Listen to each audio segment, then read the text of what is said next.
This is lesson 75 of Hunger and Thirst for Righteousness, called Preparing for Purpose. Preparing for Purpose. And so, there's a reality is before Yahweh even reveals our purpose to us, there is a preparation period. And it happens over and over and over. And not even just the revealing of our purpose, but also walking in our purpose. Before we can walk in our purpose, you must be prepared, It's kind of like the system we see in the world. We have school before we go out in the world to work. It's the same way with Yahweh. And really, I would say they got that from Yahweh's ways. But the reality is you must be prepared for your purpose. Now, this is one of the hardest things for a lot of people in their lives is the preparation period, is the willingness and the ability to keep walking in faith in the preparation period of your life. The preparation period of your life is always going to be the hardest part of your life. It's going to be the hardest part of your life.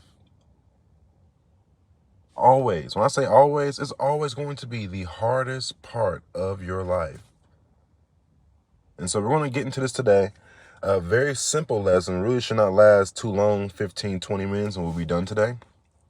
But let's go ahead and get into it. And so it says this in 1 Kings 19:7-8. The angel of the Lord came again a second time and touched him and said, "Arise, eat, because the journey is too great for you."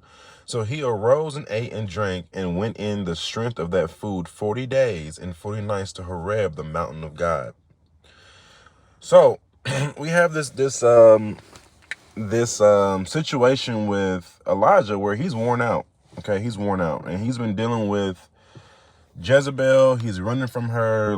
They've killed all the prophets, and he's worn out. He's tired, But the angel of the Lord comes and brings him food, which we know is not a physical food, it's a spiritual food. It's a strengthening of his soul that was happening. He was receiving the strength of God, a spirit of strength. He was receiving this bread that would give him the ability, the knowledge he needs, the fear of the Lord he needs to be able to walk on in his journey. Now, as we're talking about this, there's something very specific that it says. So he arose and ate and drank and went in the strength of that food 40 days and 40 nights to Horeb, the mountain of God. Okay. He rose and ate and drank and went in the strength of that food 40 days and 40 nights. Now, the concept of 40 days and 40 nights is something that comes up a lot in the Bible. And not even just 4 days and 40 nights. And we'll get into this in a second about the truth of, these terms. Because in truth, you really do have to be able to translate them to, and it's funny because even before I knew the original Hebrew, I had already known through the Spirit that these terms are not specific to day or year or hour. It's just meaning time period. When you read time periods in the Bible, you really have to stop your mind to just read time period, because that same time period can be related to years, it can be related to weeks, it can be related to months, and it all is the same spirit of parable that he's teaching you. So 40 days and 40 nights, let's get into it. So 2 Peter 3:8, but do not let this one fact escape your notice, beloved, that with the Lord 1 day is like 1,000 years, and 1,000 years like 1 day. So once again, we're getting into the bottom line truth that these days per se, say 4 days and 40 nights, are not really about days. It's not really about that. In the original word, this is all referring back to is in Genesis 1, when he says, let there be light, there was evening, there was morning, and there was 1 day, right? Well, that word originally is yam, which means day, time, year. It means it could be a day, it could be as opposed to night. It can be day as a 24-hour period. It could be as a division of time, so a time period, a working day, a day's journey. Days, a lifetime. It could be a lifetime. It could be a time. Once again, a time period. It can be a year. It could be a temporary reference like today, yesterday, or tomorrow. There's so many definitions of this word, but in truth, the best way to look at it, if you really want to understand the parables, is just time period. It's a time period. A time period. And that's when you have to get out the carnal aspect of your mind, and you have to believe that it just means time period. Time period. It's just a time period. Now, it says a day is like 1,000 years, correct? And so in a day, there are 24 hours. So if we divide 1,000 years divided by 24, which is 24 hours, you get 41 and 2/3, essentially, right? Now, so when you get that 1 hour equals 40 yams, or, 40 yams. We're using the word yams for a reason, because it translates to 40 years is a day. Yet at the same time, you have to get rid of the carnal terminology and just do yams in time period. It's a time period. So 1 hour equals 40 yams. 40 yams.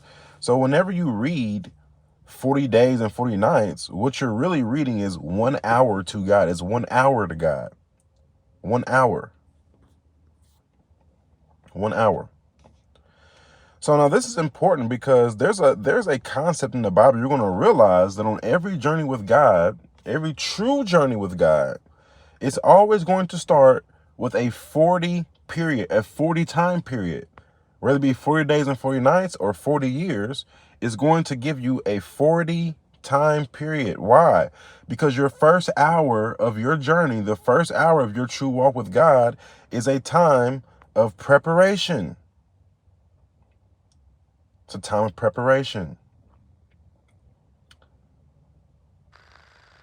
He prepared for 40 days and 40 nights. Before he went to Horeb, the mountain of God. The mountain of God is where the Lord ends up addressing him and sending him out to do his purpose. But there's always a 40 yam period. There's always a 40 yam, a quantity of 40 time period that is in every true journey with God.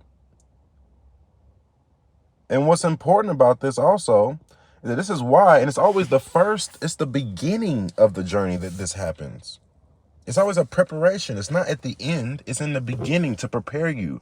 This is why my counsel always to everyone is to give your first hour of your day to Yahweh. Why? Because he wants to prepare you for your purpose for the day. And there's a spiritual practice that he is going to do in the journey of your life, whether you realize it or not. You're going to go through a 40 yam period to prepare you for your purpose. Now, we're going to look at some examples in the Bible, and this is why I say this lesson will not be very long, because we just have some examples. We're talking about this 40 yam preparation period, and we'll be done. Genesis 17 and 18. Then the flood came upon the earth for 40 days, and the water increased and lifted up the ark, so that it rose above the earth. The water prevailed and increased greatly upon the earth, and the ark floated on the surface of the water. So, Noah, in the beginning of his journey in the ark, he went through a 40-day period. Why? The first hour of God is a preparation period. If we notice this parable about the ark rising, he is lifting you up in this period. He's ascending you in this period. He is bringing you from the world unto himself in this period. Just like with Elijah, what is he doing to him in this period? He gave him food so that he would go in the strength of that food for 40 days. He was strengthened for that period. Exodus 16:35, the sons of Israel ate manna 40 years until they came into an inhabited land. They ate the manna until they came to the border of the land of Canaan. So, when they were on this journey, going from Egypt to the land of Canaan, it was a 40-year period, which we know in this wilderness, and then we're going to get into this in a second with Yeshua. But this 40-year period is a period of preparation for them to inherit their promise in the promised land, which is where their purpose lied. Their purpose was not in Egypt. Their purpose also was not in the wilderness. The wilderness was a preparation to inherit their promise. And as we know, if you've read this section of the book, which you should have if you're listening to this right now, that it is an extremely hard period for them. It is not an easy time. It's a testing time. But it's also a time that's meant to make you stronger, just like Elijah became strong to go through that 40 days. This is a time to make you strong. A time to make you strong. So let's keep going. Exodus 24:18, Moses entered the midst of the clouds. He went up to the mountain, and Moses was on the mountain 40 days and 40 nights. Moses was in the mountain 40 days and 40 nights. And that's the time when he was receiving from God. That's the time when he was receiving the commands. It says his commands came to make us strong. Once again, it's a strengthening period. It's a revealing period. It's an ascending period. Notice that in the 40 days with Noah, it said the ark rose. Notice in the 40 days with Moses with Moses, he's going up to the mountain. He's ascending. It's an ascending time in your life. It's the time of preparation for your purpose. It's in a time of ascension. Ascension. So when they returned from, this is Numbers 13, when they returned from spying out the land at the end of the 40 days, they proceeded to come to Moses and Aaron, to all the congregation of the sons of Israel in the wilderness of Paran at Kadesh, and they brought back word to them to all the congregation and showed them the fruit of the land. So before they entered the promised land, after the 40 years, when they got to Canaan, they had a 40-day period when they went and spied out the land. Another smaller example of preparation for purpose. They went into the promised land for 40 days to witness to that promise, to see what it's like in that land, to gather the fruit of the land and all these things. But it's a time of preparation. They were being sent to spy out the land to prepare to take the land. Matthew 4:1-2. Then Jesus was led up by the Spirit into the wilderness to be tempted by the devil, and after he had fasted 40 days and 40 nights, he then became hungry. So he went into where the wilderness, just like we know that with Egypt, not with Egypt, but with the Israelites, when they left Egypt, they were in the wilderness and they were being tempted. Now, it doesn't reveal who they're being tempted by, but we know that this is an uncovering of spiritual truth. They're being tempted by Satan, just like Jesus, after he gets out of baptism. This is the first thing that happens, the beginning of his journey. He goes through a 40 days and 40 nights period to prepare to go out and walk in his purpose, to walk and say, repent, for the kingdom of heaven is at hand. But he needed this 40-day period. It says the Spirit led him into the wilderness. The Spirit, capital S, is God. God led him into the wilderness. Just like God led the Israelites into the wilderness, he's also going to lead you into the wilderness, which is a place that is outside of Egypt. It's not where the prosperity of the world is. It's not where all the glitz and glamour are of the world. It's not a place of all this physical prosperity. It's nothing but just God's green earth. It's just his creation. Nothing man-made is there. It's a time of true preparation. But understand that his temptation by the devil made him stronger. In the same way, you have to change your perception about temptation of the devil when you read this. In temptation period, in testing period, we have to become no longer believers that are running away from the challenges of life, because that is where your preparation for your purpose is. Your preparation for purpose is not in a soft bed with a pillow. No, it's in the wilderness. It's in the hard place. It's in a place of temptation. It's a place of lack of what you desire. It's in a place of where you look with your eyes and you don't see what you need. That is the place where he is strengthening you to walk in your eternal purpose.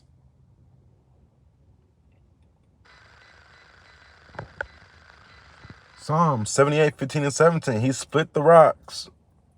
We're going to read from 15 all the way down to 25. He split the rocks in the wilderness and gave them abundant drink like the ocean depths. He brought forth streams also from the rock and caused waters to run down like rivers. Yet they still continued to sin against him, to rebel against the Most High in the desert. And in their heart they put God to the test by asking food according to their desire.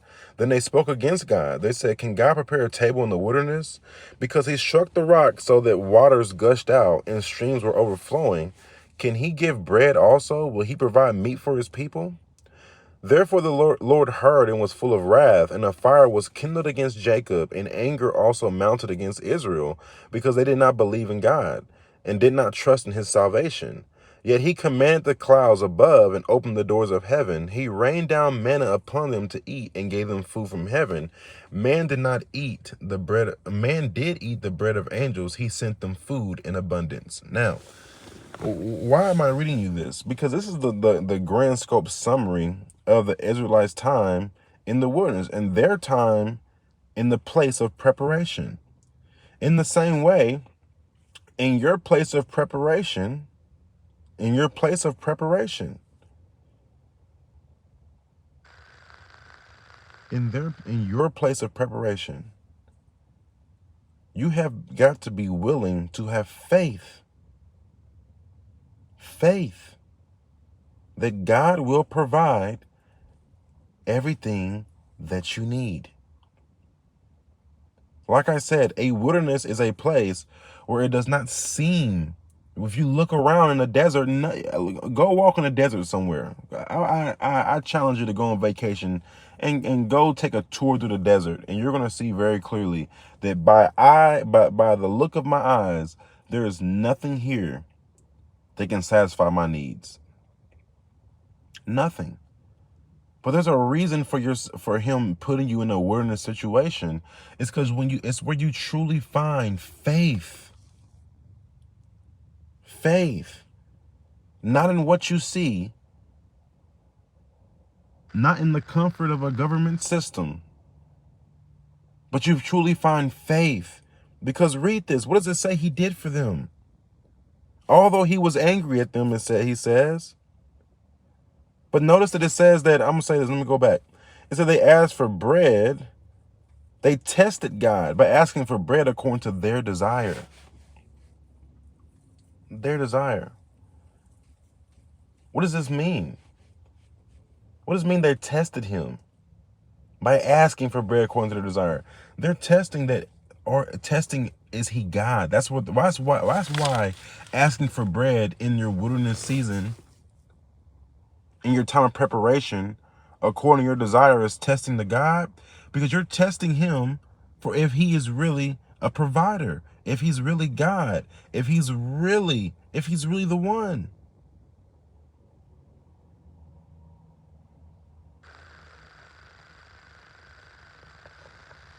You're testing him. But what you don't understand, what's really being tested, is your love for him. Do you love him? Do you believe in him? Because what does it say? It says they did not believe in God and did not trust in his salvation. These are the same people that put the blood on their doorpost. The same people that left out of Egypt and saw the sea split and walked through the seas. But these are the same people that the testimony about them is they did not believe in God and did not trust in his salvation. That's because belief in God is much deeper than what we've been made to believe. We believe that if we believe he exists, then you believe in God. That's not true. Do you really believe in him? Do you believe that he's a provider and he's everything he said he is? Do you believe that he's everything he's shown you he is? It literally says they saw the water gush out from the rock, and they still question, can he give bread also? Do you believe in who he has shown himself to be? Do you believe in who he has spoken himself to be? Do you believe? Do you trust in his salvation? Do you trust in his salvation? His power to save, his power to free, his power to provide. Do you trust in the power of God is the question.